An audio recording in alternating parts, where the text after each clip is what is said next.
Então agora a gente vai começar falando, eu expliquei sobre as parashiot, as porções, 52 porções que são divididas. E a gente vai falar aqui de uma porção, de uma dessas porções, que vai ajudar a entender um aspecto moral muito forte de uma das parábolas do Evangelho.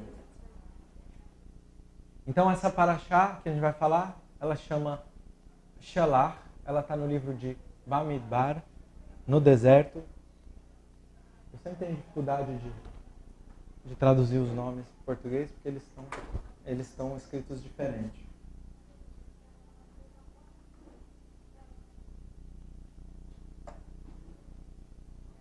Então vamos lá. Nos conta, Shalach significa enviou. Enviou. O povo judeu tinha saído do deserto, recebeu a Torá. O povo judeu tinha saído do Egito, recebeu a Torá e estava chegando em Eretz Israel, estava chegando na terra de Israel. E aí, o povo judeu estava ali acampado e Moisés, ele escolhe 12 pessoas.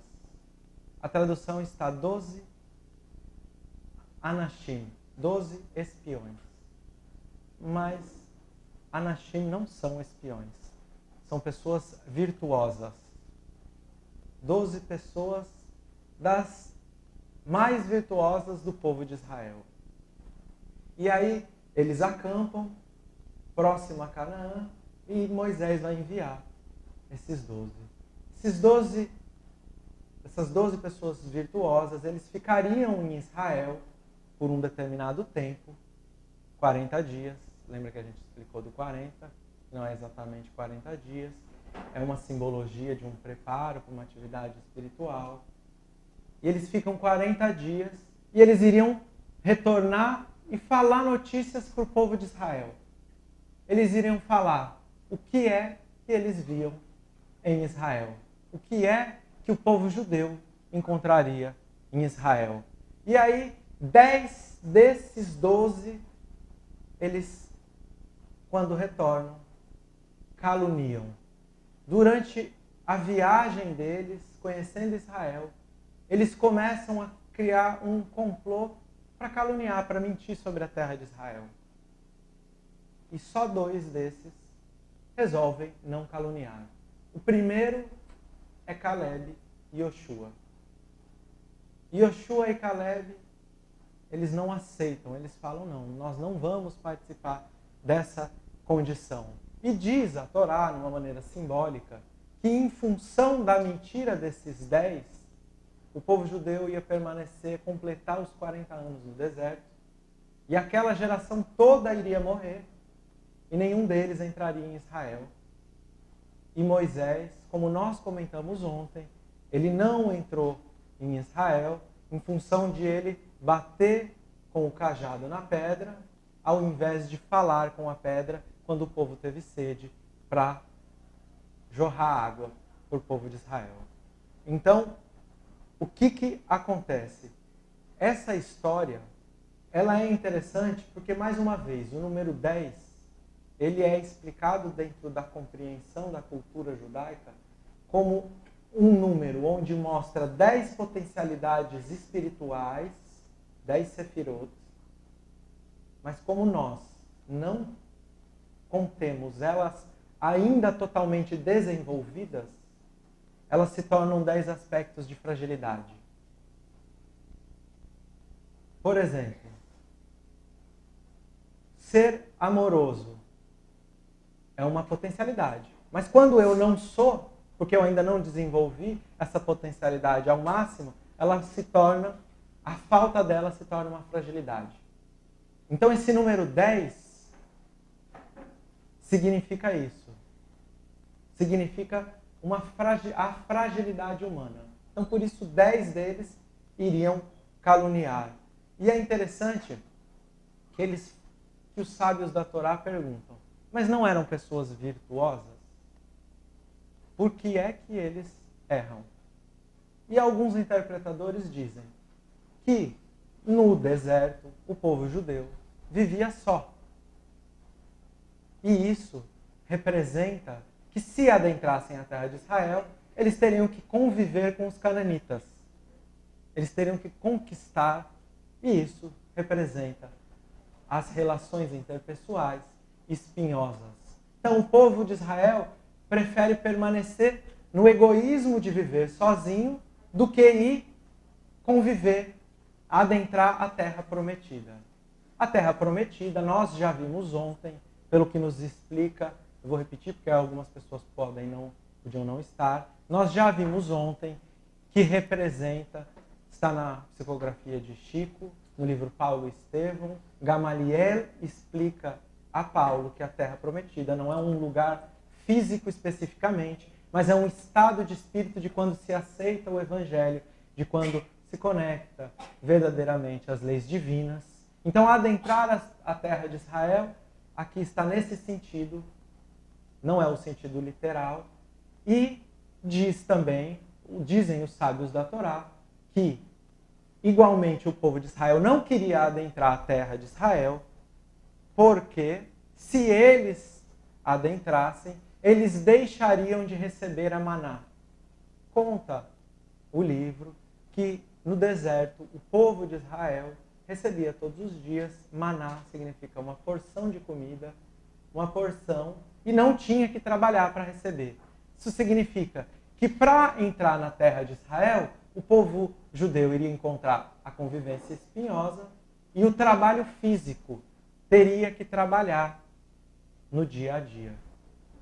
E que eles resolvem caluniar esses 10 espiões porque eles não queriam isso. Eles preferiam continuar vivendo no âmbito da espiritualidade, mas sem a prática.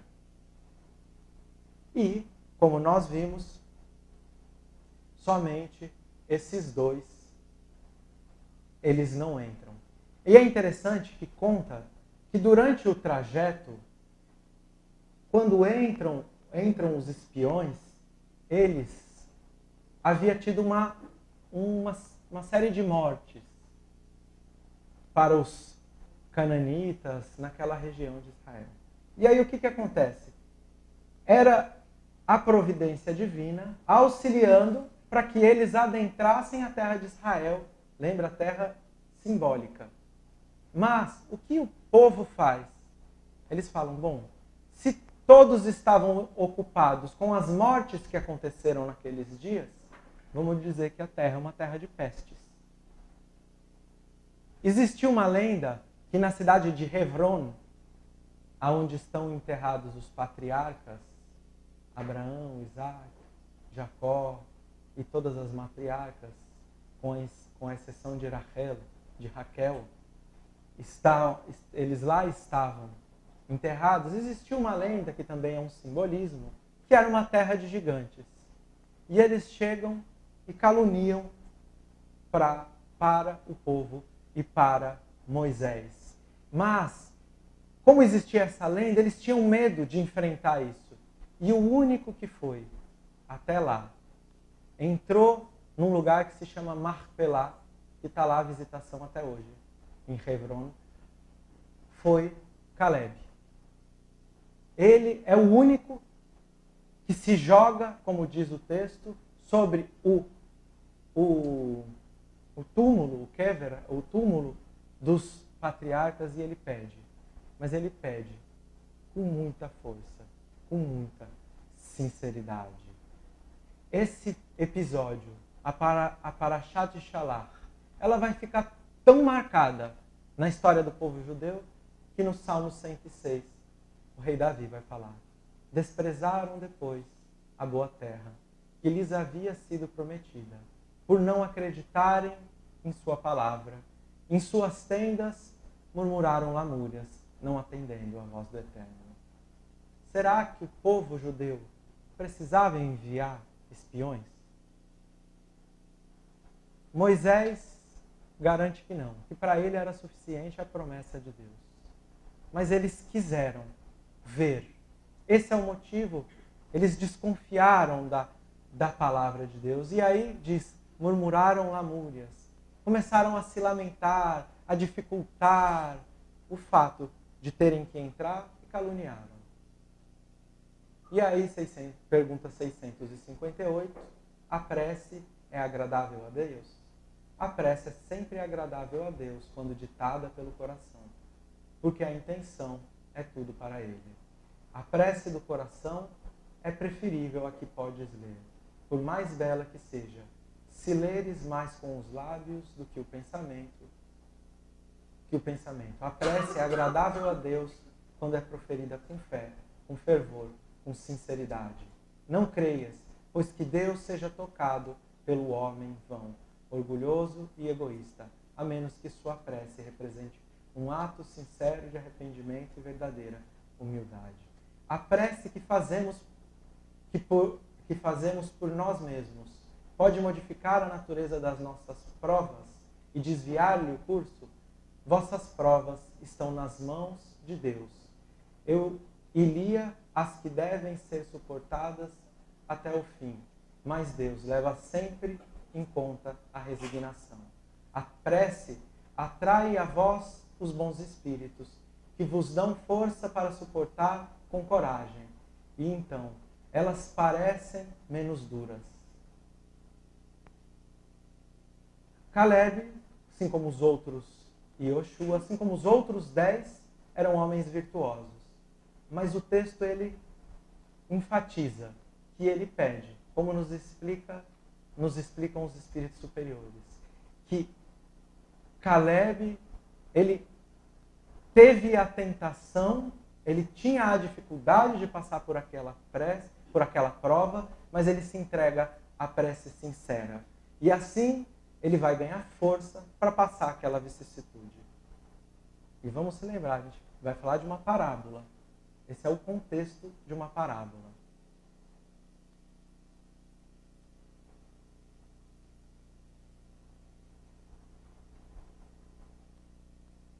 E é interessante que depois são dadas, eu vou ler aqui, quando a tribo de Eudá, de Yoshua, recebeu o seu território sob a liderança de Yoshua, Caleb recebeu os territórios da cercania de Hebron. O povo de Israel, depois, os descendentes deles, foram divididos em 12 espaços, cada um deles recebeu um dos pedaços das terras de Israel, que se formaram onde ficaram as tribos. E aí é interessante que diz que Yoshua se chamava Hoshea, e foi acrescentada uma letra ao nome dele. A recompensa dele seria essa, e se tornou Yoshua. Yoshua em português é Josué. E Caleb, que aqui está Caleb, vocês vão entender porque eu estou falando Caleb e não Caleb, já. E Caleb, ele recebeu uma recompensa menor. Mas quando a gente olha o esforço de Yoshua, que ele simplesmente ele se segura, mas ele não faz aquela prece sincera. Ele não se entrega tanto a Deus. Fica uma dúvida. Por que é que a recompensa de Yoshua foi maior se o esforço foi menor? Parece injusto, né? Você fala, poxa, ele se jogou. Olha o que Kardec pergunta aos espíritos sobre a prece. A gente encontra uma exemplificação disso perfeita, de uma prece verdadeira, onde ele se coloca realmente a pedir para que a prova dele, para que ele tenha força para passar a prova de não ceder à tentação de mentir. Outros sábios da Torá dizem que aqueles 10 espiões, eles mentiram, eles decidiram caluniar, porque se Yoshua e Caleb, eles perderiam a liderança política do povo de Israel. Então eles falam, vamos manter assim, que nós somos os 12 mais virtuosos, mais reconhecidos. Então se a gente continuar dentro se a gente falar que não vamos entrar à terra de Israel, a gente permanece assim no nosso estado de conforto, não cedendo, eles cedem à política. Mas por quê? Se as tentações eram fortes, as recompensas foram diferentes e aquele que mais se esforçou e mais entregou a vicissitude a Deus. E aí tem uma passagem muito interessante no livro Voltei.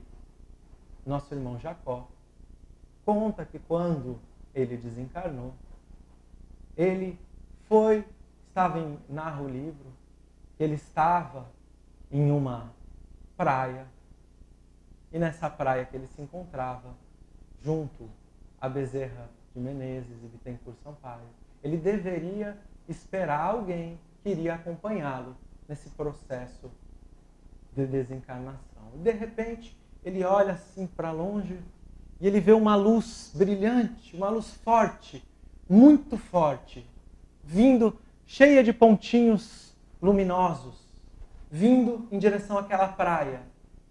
E quando chega aquele espírito, uma luz que ele tinha, uma luz própria, gigantesca. E ele fica com vergonha, porque a luz dele era fraquinha, fraquinha. Eu não sei se aqui fala também essa expressão, um fifó. É uma luzinha bem fraca, assim, bem, sabe aquela luzinha bem pequenininha. E aí ele pergunta, quem é essa pessoa? Quem é essa mulher? E aí eles respondem. Falam, olha, ela foi uma professora na zona rural. E me deu nó na cabeça quando eu li. Porque irmão Jacó foi diretor da FEB, foi Frederick Fiedler, judeu inclusive. Ele fundou, era dono, sócio da Odeon. Ele fundou a Casa dos Artistas, ele no Rio de Janeiro, ele mantinha uma série de instituições de caridade. Uma caridade, trabalhos de caridade que para a gente alcançar, muitos de nós teríamos que realizar, assim, trabalhos realmente gigantescos. E ela era uma professora na zona rural. Que diferença. E ela com essa luz forte, e ele narra o livro que ele chega até assim, uma invejinha, sabe? Dela, daquela luz. E o que poderia ser? É que nós olhamos a evolução do espírito ainda de uma maneira muito matemática, mas sem buscar compreender a fundo como se dá a evolução do espírito. Quando a gente olha, por exemplo, Emmanuel, que ele vem falhando há 2000 anos, a gente vê uma vida de falhas, mas repleto de potencialidade. Ao final do livro, quando ele desperta, nós vemos aí em 1500 anos ele se tornar um dos espíritos da Pleiade da verdade. Ele escreve a mensagem sobre o egoísmo, capítulo 11 do Evangelho segundo o Espiritismo. Em 1500 anos. Quando a gente vê Paulo de Tarso errando, adquirindo débitos grandiosos, sobre todas as condições possíveis. O mestre amoroso, a Abigail, um anjo ao lado dele. E ele escolhe os caminhos mais difíceis. Mas quando ele desperta, em poucos anos de vida, ele alcança um patamar evolutivo gigantesco. Nós ainda olhamos para a evolução como se evoluir espiritualmente fosse dar um passinho de cada vez.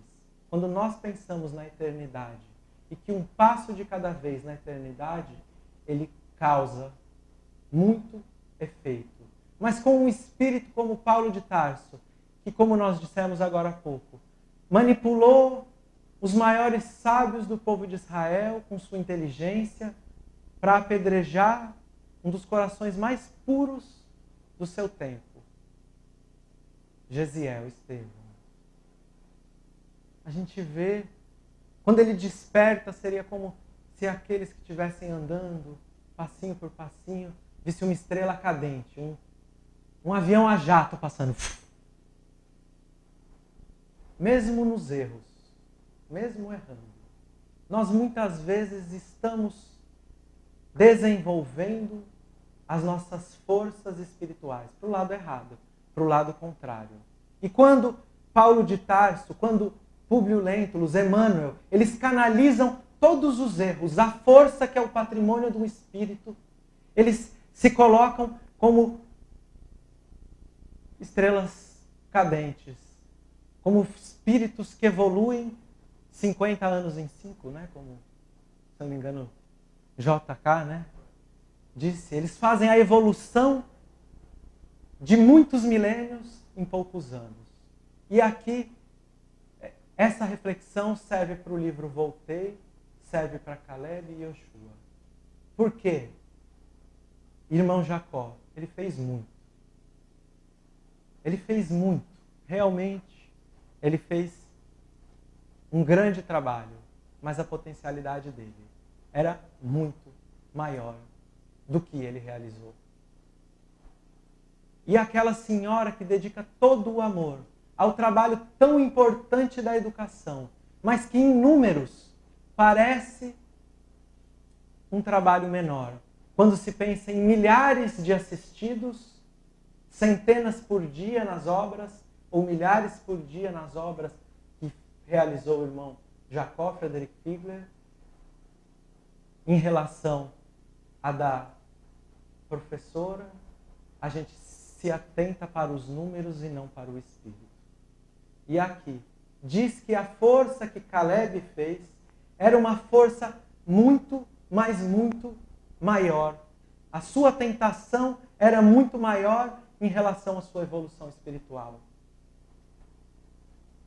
Daí então, tem uma passagem no livro de Juízes, capítulo 7, versículos de 1 a 8, que conta que Gideon ele estava liderando o povo para entrar, invadir a terra de Israel. E lá estavam os midianitas. Gideon tinha um exército de 22 mil homens. E aí, Deus diz para ele, Deus, a gente está dizendo assim, simbolicamente. Deus diz a Gideon, fala, olha, aqueles que tiverem com medo, que deixem você. O seu povo ainda é muito numeroso. Aí ficam só 10 mil homens. Deixa eu ver. Fica 10 mil. E aí ele fala, Gideon, ainda você não tem o exército que você precisa para invadir um dos exércitos mais poderosos daquele tempo. Fala, aqueles que beberem água, como um cachorro, você vai usar. Ficam só 300 homens. Agora, né, como é enigmático. Aqueles que se comportarem como um animal, nós não aprendemos que evoluir o espírito é nos afastar dos instintos e nos conectar a Deus? É enigmático, né? E o que quer dizer isso? E eles invadem com esses 300 homens e ganham a guerra. Caleb, que eu estou dizendo, como no hebraico nós não temos vogais, aqui eu até escrevi sem vogais, de cá para lá, pode-se ler Caleb, Kelev, Caleb. E o que significa? Caleb. Significa cão, cachorro. Então, os sábios da Torá, eles nos explicam que existem 4 níveis de interpretação. E aqui nós estamos no terceiro e mais profundo nível, o terceiro mais profundo. O mais profundo de todos, ele é dito como Yesod. Que ele é a interpretação, a compreensão espiritual, o segredo. É o pulo do gato. Mas antes desse, dentro daquele processo de estruturação arquitetônica dos textos em hebraico, eles se remontam como os mesmos objetos constroem diferentes casas na construção civil, diferentes prédios, mas os mesmos, ferro, cimento, tijolo, aqui também, e esse é um dos elementos importantes. Quando ele fala lá, nos explicam os sábios, do cachorro, quando ele é citado, ele não está dizendo aqueles que se comportem como cachorro, aqueles que se liguem aos seus instintos, à sua animalidade.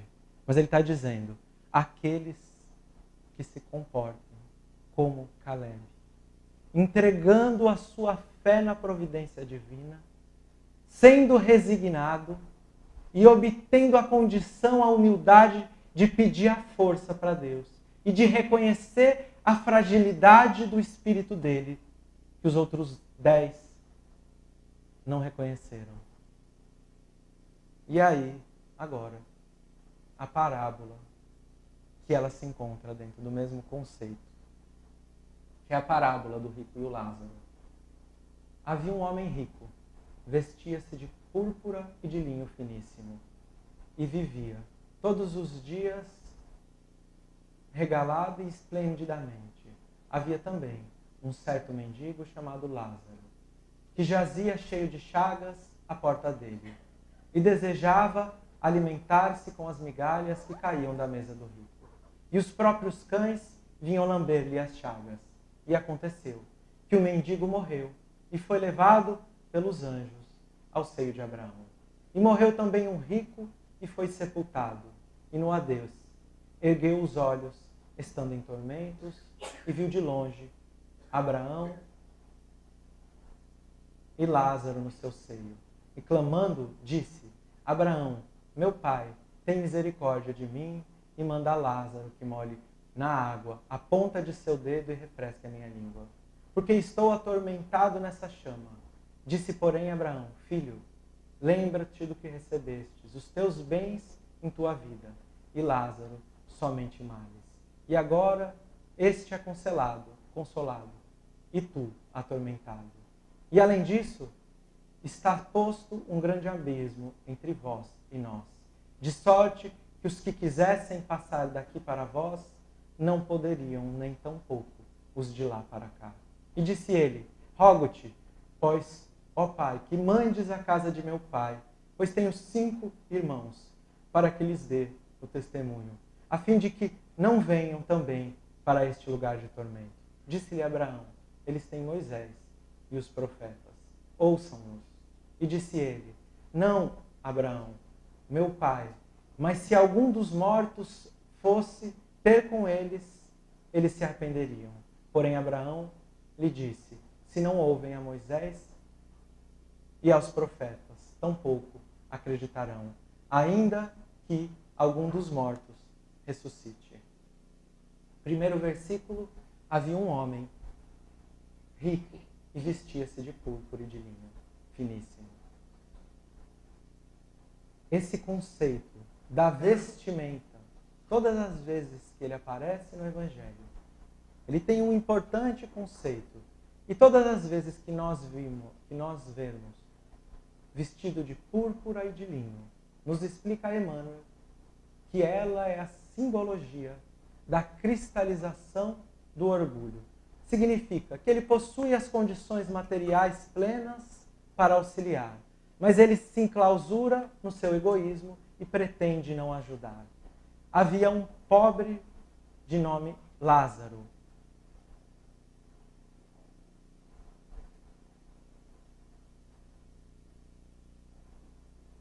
Lázaro, em hebraico, vem da palavra la'arzor, ajudar, ajuda. Tinha um pobre que pedia ajuda. É daí que vem esse nome. O pobre se encontrava à porta da casa do rico. E é interessante que ele usa a palavra chagas. E é muito interessante, porque chaga é a doença que é tida como tzará, que é uma das pragas do Egito. E é dito que a irmã de Moisés, Miriam, ela proferiu Lashon Hara, que significa falou mal, maledicência. Ela foi maledicente. E quando ela é maledicente, ela recebe essa tzará. E do mesmo jeito que ele se encontrava à porta da casa do rico, diz Moisés, nesse mesmo miolozinho da Torá, que a penalidade, aqueles que tinham tzará, deveriam sair do acampamento, viver à porta do acampamento, sair de dentro do convívio, como Lázaro, que se encontrava na porta da casa do rico, até que estivesse curada. Depois que estivesse curada, ela retornaria, poderia retornar para dentro do acampamento, o que no livro Céu e Inferno vai explicar que os 3 passos são arrependimento, a expiação e a restauração. Então é como se estivesse dizendo que a tzará vem em um processo de adoecimento em função de uma falha moral. Mas, após se arrepender e expiar, você pode voltar ao convívio do povo, porque aí você vai restaurar essa convivência. De uma maneira simbólica, é isso que está sendo dito sobre Lázaro. Mas mesmo estando ali, ele pede ajuda. No versículo 21, e desejava se alimentar com as migalhas que caíam da mesa, e os próprios cães vinham lamber-lhe as chagas. Não é somente o rico o único devedor. Somos ricos, nós, muitas vezes, os portadores de família que abandonamos os peregrinos sem lar, sem carinho. Somos nós, os filhos da juventude, que menosprezamos a velhice. Somos nós, os portadores da inteligência, que se ocultam na inércia do seu saber e no egoísmo de não transmiti-la. Somos os abastados de saúde, que esquecemos os doentes. Somos os privilegiados da alegria, que nos isolamos no egoísmo do rico, em nosso oásis de prazer, e nos esquecemos daqueles, os mais necessitados. Somos os felizes da fé, que não nos colocamos, assim como fizeram aqueles 10, nos abstemos de encontrar as nossas vicissitudes sob o pretexto de não concorrer com a tentação, e nós vemos de Caleb, nessa passagem, que ele faz justamente o contrário, mas ele se entrega mediante a providência. E daqui essa palavra, cães. Os bálsamos aplicados sobre as chagas que ele enfrentava são os aspectos psíquicos que é descrito por Caleb. O mesmo mecanismo que foi utilizado por sábios da Torá para se entender o livro de Juízes, que não fazia sentido, aqui não haveria sentido de dizer que os cães vinham lamber as chagas. O sentido é, verdadeiramente, se entregar à prece, à oração, à confiança na providência divina. E nós vemos que Lázaro, por momento algum, durante toda essa parábola, ele lamenta. Ou como diz o Salmo 137, em momento algum ele lamenta lamúrias. Olha como o contexto cultural, o contexto arquitetônico, quando nós pensamos que os 12 apóstolos eram judeus, viviam dentro da cultura, obtinham um conhecimento que era difundido a todo o povo judeu, exerciam, praticavam a religião. Olha como esse aspecto vem dentro do texto, de uma maneira que passa tão despercebida.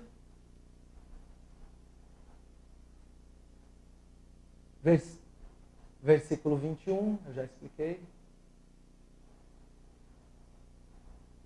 E aconteceu que o mendigo morreu e foi levado pelos anjos para o seio de Abraão. E morreu também o rico e foi sepultado.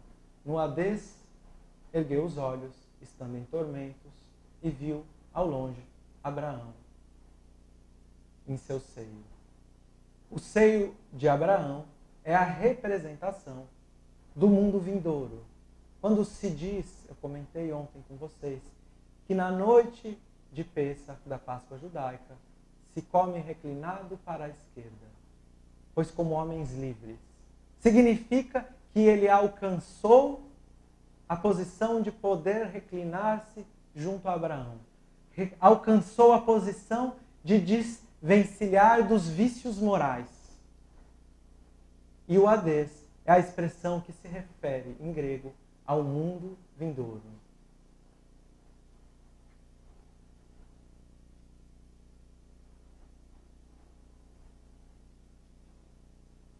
Versículo 24. E clamando, disse o rico, Abraão, meu pai, tem misericórdia de mim e manda a Lázaro que molhe a água na ponta do seu dedo e refresque a língua, porque estou atormentado nessa chama. Muitos de nós, quando nos encontramos nas dificuldades, temos a sede da água viva do Evangelho, mas só a sede não é necessária. É necessário que tenhamos a fome de preencher os nossos espíritos e que tenhamos o despertar íntimo de nossas consciências. Quando falamos de Paulo e de Emmanuel, notoriamente, eles obtêm nas suas vidas o despertar de suas consciências e se tornam trabalhadores exímios, exemplos para nós. Daí então, lembra de um conto de Sócrates, que eles se encontravam junto aos seus discípulos, e seus discípulos então lhe dizem, Sócrates, nós pegaremos o maior déspota da Grécia, nós colocaremos ele amarrado e amordaçado sobre a sua frente. E você falará por horas sobre a sua moralidade. Ao final, ele será um homem bom. Ele será um homem moral. E Sócrates então diz, eu aprendi com minha mãe, que era uma parteira, que uma mulher só pode dar à luz se ela estiver grávida. O despertar das consciências, ele é íntimo. Não adiantaria, parece que o Lázaro é um espírito mau, que ele não quer apenas dar gotas, molhar os seus dedos nas gotas da água do Evangelho para refrescar aquele momento. Mas era necessário, nessa condição, o sofrimento. Era necessário que ele tivesse a fome do Espírito, o despertar íntimo, para que ele pudesse mudar. É isso que nos explica esse versículo. Disse, porém, Abraão, filho, lembra-te do que recebestes, os teus bens na tua vida, e o Lázaro, somente os males. E agora este é consolado, e tu atormentado. É interessante que nós vemos o Lázaro passando pelo processo de expiação, do ponto de vista da materialidade, como um coitado, como alguém que se encontra em uma posição inferior, mas, ao desencarnar, ele passa pelo processo de expiação e ele está livre daquelas amarras, ele está em paz com a sua consciência. Ninguém deve para ninguém, devemos para a lei, para a nossa consciência. Ele entra num aspecto de paz em sua consciência. E é interessante uma história que se encontra no livro Renúncia, de Alcione, que ela, quando ela vai encarnar com um caráter missionário, ela já se encontrava em um plano sem a necessidade de encarnar no plano físico, no mundo material. E ela, por amor, para auxiliar, um amor eterno, ela decide encarnar. E ela é alertada sobre as dificuldades que, mesmo estando em sua condição espiritual, que ela encontraria na Terra. Estando encarnada, ela encontraria as paixões da materialidade. E ela ainda é alertada. Muitos, na sua condição ou em melhores, foram e por lá permaneceram, por adquirirem novos débitos.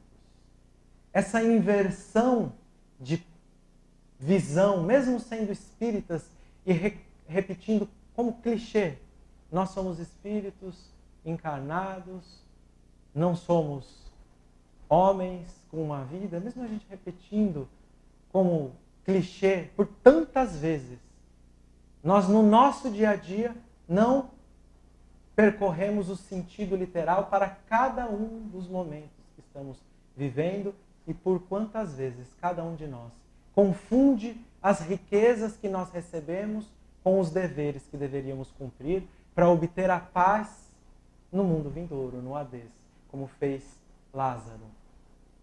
E além disso, está posto um grande abismo entre nós e vós, de sorte o que quisessem passar daqui para vós, não poderiam, nem tampouco os de lá passar para cá. Qual é o abismo? O abismo é o abismo dos remorsos de nossas misérias íntimas.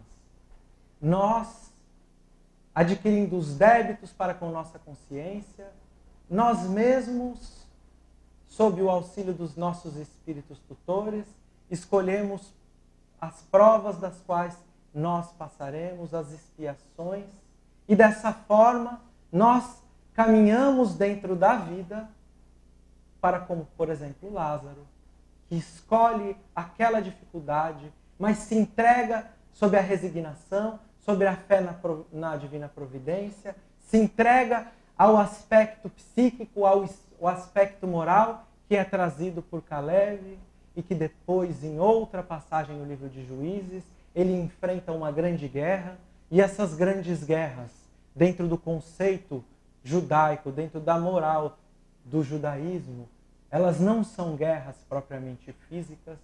Nos explica o capítulo 2 ou 3, salvo engano, do livro Tânia, que nós vivemos em constante guerra contra nós mesmos. Dentro dessa simbologia, diz que o cérebro seria um grande rei e o coração outro. E que eles brigam por um mesmo reinado, o nosso corpo. E nessa constância, parte dos momentos está conquistado pelo cérebro, pelo intelecto, e parte pelo coração, que ele coloca o coração não em função do sentimentalismo, mas em função do Nefesh Adamit, em função do sangue que está vinculado ao coração, ao primitivismo. Adamit vem de sangue, dos instintos animais, não da moralidade, não de colocar-nos acima do que nos pede o sangue. É esse o conceito que nós encontramos no livro, nesse Sefer Tânia, sobre esses aspectos da guerra que traz lá no livro de Juízes, que foi repetido. E é interessante, no item 26 do livro Céu e Inferno, no Código Penal da Vida Futura, é um suplício para o orgulhoso ver-se de cima na glória, rodeados e festejados aqueles que desprezaram na terra, ao passo que ele é relegado nas últimas fileiras. Para o hipócrita, ver-se penetrado pela luz que põe a nu seus mais secretos pensamentos que todos podem ler. Nenhum meio tem de se esconder e dissimular-se. Para o sensual, ter todas as tentações, todos os desejos, sem poder satisfazê-lo. Para o avaro, ver o seu ouro dilapidado e não poder retê-lo. Para o egoísta, ser abandonado por todos e sofrer tudo o que os outros sofreram por sua causa. Terá sede e ninguém lhe dará de beber. Terá fome e ninguém lhe dará de comer.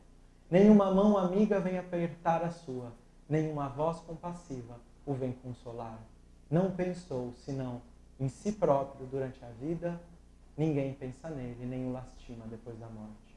É exatamente, inclusive, as mesmas palavras que não é permitido pelo abismo do remorso em que se encontra ele, receber a água de Lázaro. E disse-lhe ele: rogo-te, pois, ó Pai, que mandes à casa de meu pai, pois tenho 5 irmãos, para que lhe dê o testemunho, a fim de que não venham também para este lugar de tormento. Eu me perguntei o porquê desses 5. E foi aí que eu encontrei a passagem de Miriam, que fica para fora dos portões, para fora, irmã de Moisés, que fica para fora do acampamento, da mesma forma que Lázaro. Pois ele está no capítulo 5, no versículo 5, no livro de Bamidbar. É bem interessante. E exatamente a mesma condição. E aqui a gente vê a sutileza, a maior das sutilezas do egoísmo. Pois ele se remete a retornar para auxiliar os seus familiares. Quando a humanidade toda necessita de compreensão, de explicação sobre os aspectos da vida espiritual. Os aspectos mais sutis do egoísmo.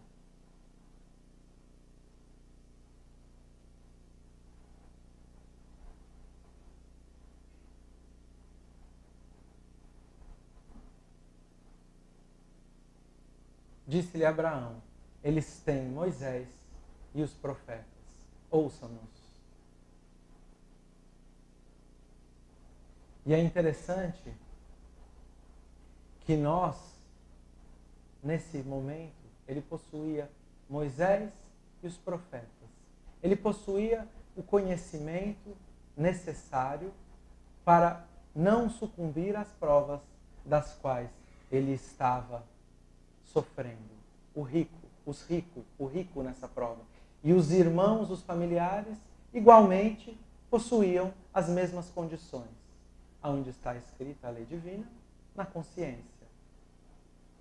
Todos nós, eu tenho certeza que cada uma das pessoas que aqui se encontram, todos nós, possuímos as condições para superarmos, para compreendermos como devemos agir mediante as nossas vicissitudes. Mas nós temos Moisés e os profetas, o Evangelho do Cristo, a doutrina espírita, a terceira revelação, o Consolador prometido, o próprio Cristo em espírito, que nos explica o mundo espiritual que gostaria Lázaro de explicar àqueles que amavam. E nós, ainda nessa condição, como estamos nos comportando? Estamos nos comportando como Lázaros, resignados, que mesmo necessitando de ajuda, obtendo humildade para compreender a necessidade da prece, ou nós estamos nos cristalizando no nosso egoísmo? E disse ele, não, Abraão, meu pai, se algum dos mortos fosse ter com eles, arrepender-se-ia.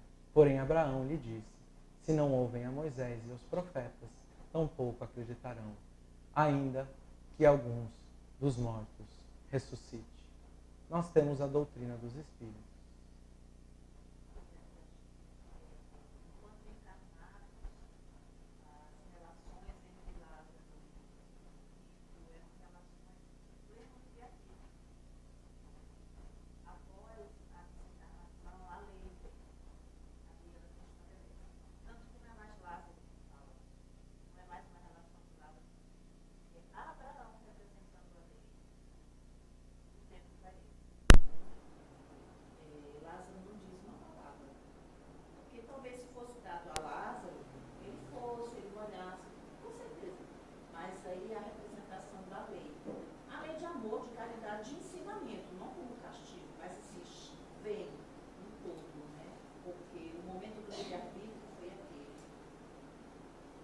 Mas tem um detalhe aí, que ele lembra o Abraão, que entre ele e Lázaro, o rico, né, tinha como é que se diz? Um abismo intransponível. Ou seja, então, a questão de, eu entendo como vibração, né? Então, onde ele estava, a vibração tão diferente de onde estava o rico, que ainda que ele tentasse, ele, a meu ver, ele não sentiria facilidade para fazer isso. Logicamente que com um esforço grande, ele já numa condição superior, ele poderia fazer algo, mas não seria tão fácil em função das condições em que o rico se colocou, entendeu? Que não tinha nada a ver com o Lázaro, não tinha nada a ver com o problema do rico, porque o Lázaro cumpriu bem com a sua missão, o outro não. Por isso, porque se deu justamente ali aquele momento, né? Que o momento em que Lázaro aceita a condição dele e pede apenas ajuda, me ajudem para eu conseguir cumprir essa situação que eu estou aceitando. E o outro, que poderia ser este, que poderia dar esse salto, né, não conseguiu dar o salto. Então, na desencarnação dos dois, as condições estão dadas para aquele momento. Aí tem a diferença da vibração, da sintonia, um está com a veste apropriada, o outro não está. Porque perdeu-se ali momentaneamente, que a gente sabe que é momentaneamente, eu disse que todos nós temos outra chance, perdeu-se naquele momento as condições de estarem os dois junto a Abraão. E é interessante, e também assim a gente vê pela sua fala, né, tão conhecedor, que mais uma vez Jesus derroga o que não é a lei dos profetas, né, dos 10 mandamentos, quando ele diz, quando ele aceita que Lázaro não estivesse fora da cidade, mas que ele estivesse sendo acolhido, que era dever o acolhimento. Né? Quando diz que a gente é muito rígido, então, mais uma vez ele diz, né, as vestes, a rigidez da lei. Pela rigidez da lei ele está até certo, Lázaro é impuro, né? Não podia nem estar dentro da cidade. Mas aí ele coloca novamente a questão da caridade. Só um detalhe, você falou, perdeu momentaneamente, né? Ali no plano espiritual, eles estavam nas condições reais deles, um distante do outro em função da própria evolução espiritual. No campo físico, tem a facilidade do corpo, que permite que a gente se encontre, mesmo com diferenças acentuadas de evolução espiritual. Daí é onde funciona a caridade, né? Nós estamos todos juntos, mas cada um de nós tem um nível diferenciado. Lá no plano espiritual não, cada um na sua condição real. Emmanuel vai dar uma mãozinha para a gente entender.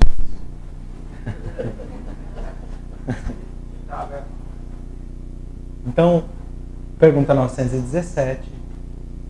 Qual o meio de destruir-se o egoísmo? De todas as imperfeições humanas, o egoísmo é a mais difícil de desenraizar-se, porque deriva da influência da matéria, influência de que o homem, ainda muito próximo de sua origem, não pode libertar-se, para cujo entretenimento tudo concorre, suas leis, sua organização social, sua educação. O egoísmo se enfraquecerá à proporção que a vida moral for predominante sobre a vida material, e, sobretudo, com a compreensão de que o Espiritismo vos faculta do vosso estado futuro, real e não desfigurado por ficções alegóricas. Quando bem compreendido, se houver identificado como costumes e as crenças, o Espiritismo transformará os hábitos, os usos e as relações sociais. Aí aqui a gente vê, né, ainda porque eles não tinham alcançado, o rico ainda não tinha alcançado esse estado de consciência, né, que está sendo descrito aqui. O egoísmo assenta na importância da personalidade. Ora, o Espiritismo bem compreendido, repito, mostra as coisas de tão alto que o sentimento da personalidade desaparece, de certo modo, diante da imensidade. Destruindo essa importância, ou pelo menos reduzindo as suas legítimas proporções, ele necessariamente combate o egoísmo. O choque que o homem experimenta do egoísmo, os outros é muitas vezes o que o faz egoísta, por sentir a necessidade de colocar-se na defensiva. Depois dessa pergunta, Kardec tem uma nota explicativa, onde ele nos explica que todas as vezes que nós praticamos a caridade e nós encontramos o desprezo de nossas ações, isso é que faz com que nós nos enclausuremos. E o rico da parábola, ele está enclausurado no egoísmo e talvez não temos condições de julgá-lo, mas por tantas vezes ele até tenha tentado, mas por não colocar no fundo de sua essência a caridade, como nós vemos um pouco atrás, a lei de justiça e caridade, e depois levando a lei de justiça, amor e caridade, como ela era compreendida, ele tinha a obrigação, o dever, com a sua consciência, ele tinha consciência das leis, dos costumes para assim praticá-lo. Mas como foi desvirtuado esse entendimento, ele erra dentro dessas questões que coloca Kardec. Aqui a nota de Allan Kardec. E aqui o texto que eu falei que Emmanuel vai nos explicar. Que horas termina? Tá. Então eu não vou ler o texto, mas vamos explicar. Ele fala, ele explica para nós, Emmanuel, que não é a posição social que obteve o rico, que obteve Lázaro, ou a posição social que obteve o rico, que os colocou naquela posição. Mas como nós vimos com Caleb, como nós vimos, é a maneira pela qual eles escolhem enfrentar as provas. É indiferente se ele era rico ou se era pobre. Como nós vimos lá, a vida é um ciclo, ou as vidas são ciclos, as existências são diferentes ciclos que percorremos. Ora na posição de Lázaro, ora na posição de rico, ora com chagas, ora na condição de ajudar. E o que faz com que Lázaro seja colocado ao seio de Abraão em paz com a sua consciência é a maneira pela qual ele decide enfrentar a prova. Então, quase todos esses aspectos foram tirados da obra de André Luiz e de textos de Emmanuel sobre essa parábola. Só esse ponto do Caleb, que traz o mesmo aspecto que explica Emmanuel, que talvez Emmanuel não tenha explicado da onde ele tirou. Mas hoje a gente consegue compreender dentro da arquitetura do texto hebraico como isso é profundo e como em pequenas palavras trazem um entendimento completo do aspecto espiritual da qual transcorre.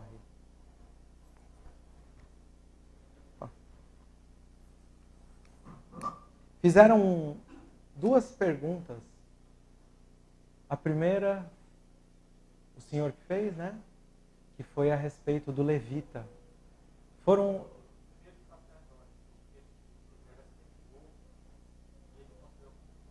Por que ele era semi-morto? Como a gente só tem 15 minutinhos, eu vou responder. Sobre a parábola do bom samaritano. O texto diz que ele estava semi-morto. Por que ele falou? Por que o sacerdote achou que ele estava morto?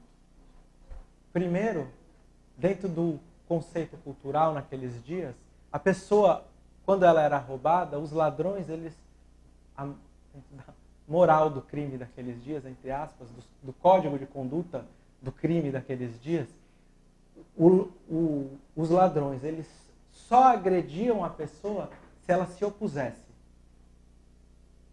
Então eles deixam ele nu e agridem ele. Significa que aquele homem, ele tentou lutar para não ser roubado.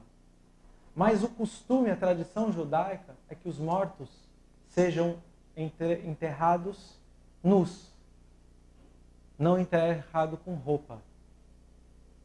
Então é por isso que ele considera ele morto.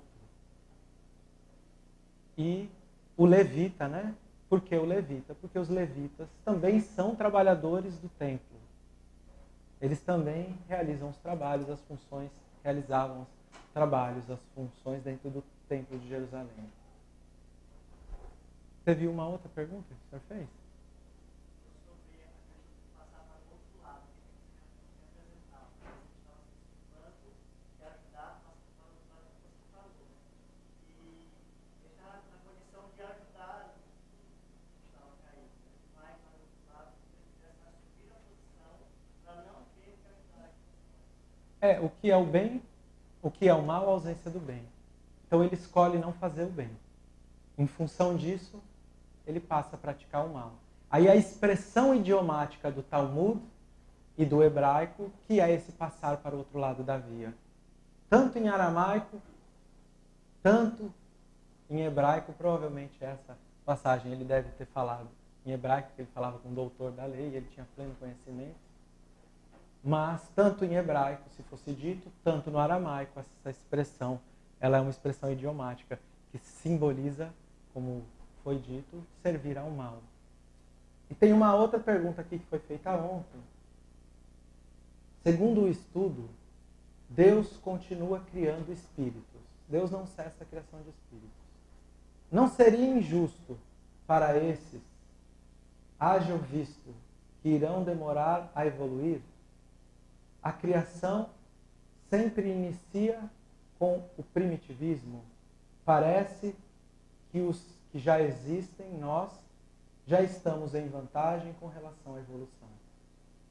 Então, quando está lá no atributo da divindade, lembra que a gente falou que o ensinamento mais importante que Kardec traz é Deus é causa primária, inteligência suprema, e daí nós transcorremos os atributos da divindade, e um dos atributos da divindade é que Deus é eterno.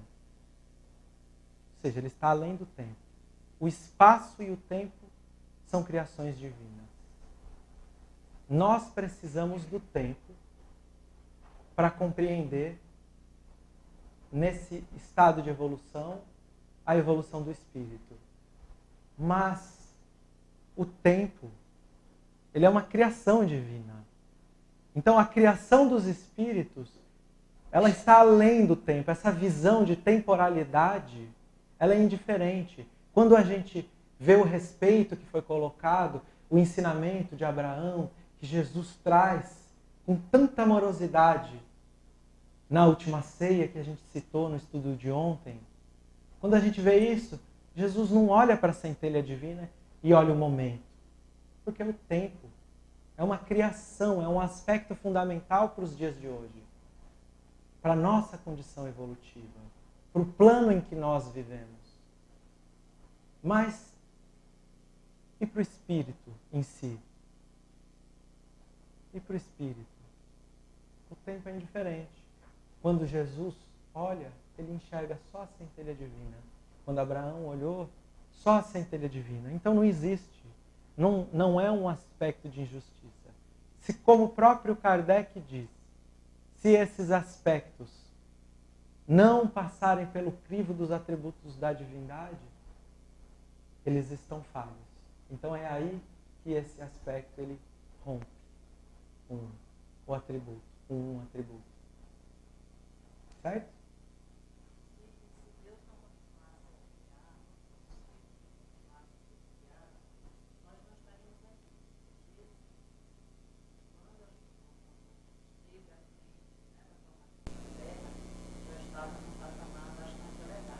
Há bilhões de anos atrás. Então, se continuamente não houvesse um trabalho de criação, nós não estaríamos aqui, porque já existem espíritos muito, infinitamente, que nós não podemos nem conceber no estado de superioridade de Cristo, de anjos, diante do Pai. Então, nós nem estaríamos aqui se o trabalho não fosse justo. É interessante, né, que a gente pensa, Kardec traz na Revista Espírita a escala dos espíritos crísticos, e tem aquela passagem, é muito legal, quando Chico fala para Emmanuel que ele queria entender Deus. E aí Emmanuel fala, você quer entender? Eu vou te acompanhar. Como eles saem do desdobramento do corpo e vão se afastando. Aí passam a ver a cidade, como o Google Earth, né? Mas eles vão para o universo, aí Chico vira para Emmanuel e fala, tá bom, vamos voltar, eu quero tomar um cafezinho. Então, a escala dos espíritos crísticos, que para nós é incompreendível, como coloca comunhão indescritível com o Pai, é o que André Luiz coloca, indescritível. A gente pode aqui ficar falando que a gente não vai conseguir descrever qual é essa comunhão. Dentro desse aspecto da evolução, se nós pensarmos, como disse Chico, com todo respeito a nosso Senhor Jesus Cristo, mas existem espíritos muito mais evoluídos do que ele, como por exemplo, governador do sistema solar, o governador da nossa galáxia, governadores das nebulosas. Então, toda a inteligência, toda evolução espiritual, ela é relativa, porque é absoluto. É só Deus. Você referendou sobre a questão da temporalidade. E nós nos lembramos de uma mensagem, inclusive acho que é a única mensagem de nosso Paulo de Tarso, no Livro dos Espíritos, quando ele fala de convergir, gravitar para a unidade divina. É o nosso foco. E Allan Kardec, em sua grande capacidade de síntese, no livro A Gênese, quando ele sintetiza do que está a tratar a obra, ele diz assim: para Deus, passado e futuro são o presente. Então, quer dizer, resumiu, né, de forma brilhante Allan Kardec o que significa o tempo. E nós estamos convergindo para a unidade divina e de não mais precisarmos desse tempo. Então a gente vê que não existe injustiça na criação. A justiça é plena. Outro detalhe é que nós queremos entender Deus pela razão. E a razão é muito pobre. Tá? Então, o André Peixinho, quando ele fez uma palestra sobre a fé, ele comentou bastante aqui do 4º Congresso do Maranhão, que o raciocínio é muito pobre, assim, e que a intuição é que seria um recurso mais adiantado para o ser poder alçar as alturas da compreensão em relação a Deus e outras questões espirituais. Aí ele compara, acho interessante que ele disse que andar pela razão é como um alpinista que fosse subindo devagarinho a montanha, o perigo lá. E pela intuição é alguém que iria de helicóptero, enquanto ele, com todo o sacrifício de helicóptero, pegando tudo de uma vez. Mais alguém quer fazer alguma pergunta? Eu queria só fazer um ponto sobre essa questão aí da unidade. É que algumas denominações religiosas colocam essa passagem do Evangelho como, assim, contra a doutrina espírita, para dizer que não existe essa relação de lá para cá e nem daqui para lá. Quem já morreu não vem mais aqui, e quem está aqui não pode ajudar quem está lá. Inclusive, nem as nossas preces não podem ajudar um irmão que está do lado de lá, porque Deus não permite por causa desse abuso. E eles colocam justamente isso aí para que as pessoas desacreditarem que existe esse intercâmbio, né? E aí a importância do estudo, né? Porque Hermínio de Miranda, no livro Diálogo com as Sombras, traz essa passagem, a passagem dos vendilhões do tempo, traz a passagem da figueira estéril, para que nós tenhamos a condição de realmente, no diálogo, dialogando com esses espíritos, que geralmente são espíritos de religiosos, que se opõem à doutrina espírita, né? Hermínio de Miranda traz isso bem claramente. Não me lembro o capítulo, mas é bem interessante. Os protestantes nos combatem, justamente nesse ponto aí. Não existe intercâmbio, porque Deus não permite. Quem já está para lá para o inferno, está para o inferno. Quem está no céu e acabou, né? Acho que reforça também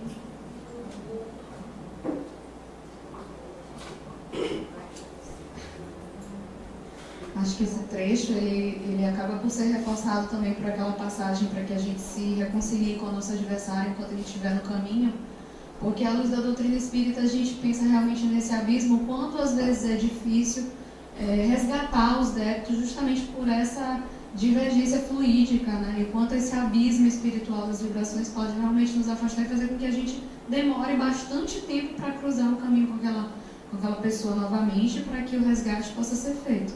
Aí casa direitinho com essa passagem do Lázaro também. Eu acho que o principal que a gente tem que levar, o que eu tentei trazer um pouquinho para vocês, é realmente o que foi dito no começo. Que nós possamos estar em paz com o nosso passado, com esse cordão umbilical que liga a primeira revelação, e que esse trabalho dos espíritos superiores sob a coordenação do próprio Cristo.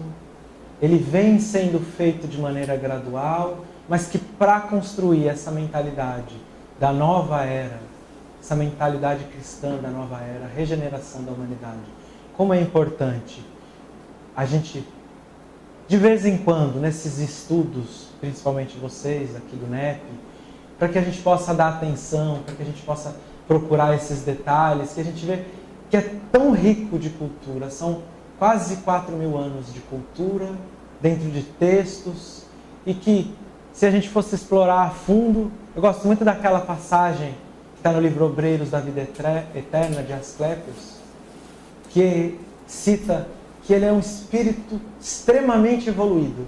E quando ele vai responder as perguntas de André Luiz, daquele grupo de espíritos que fazem um momento de concentração para que ele possa se materializar no nosso lar, porque ele já não tinha mais as formas humanas. E ele se materializa, sobre seus braços ele tem pergaminhos. E as perguntas mais complexas, ele responde com um único versículo. Um versículo das cartas de Paulo, e vai citando versículos do Evangelho. Então, o Evangelho, o Velho Testamento, a doutrina espírita, são fontes inexauríveis de conhecimento por filtrarem a luz da verdade. A escada de Jacó, ela representa isso. De todos os degraus que nós estejamos, nós conseguimos tirar lições. Mas quanto mais nós subimos neles, quanto mais profundo se torna o conhecimento, maior se torna o horizonte aonde a gente pode enxergar. Então, acho que a grande ideia desse encontro é trazer esses conceitos que às vezes estão esquecidos, às vezes estão desprezados, mas são tão ricos e tão interessantes. Obrigado a todos vocês.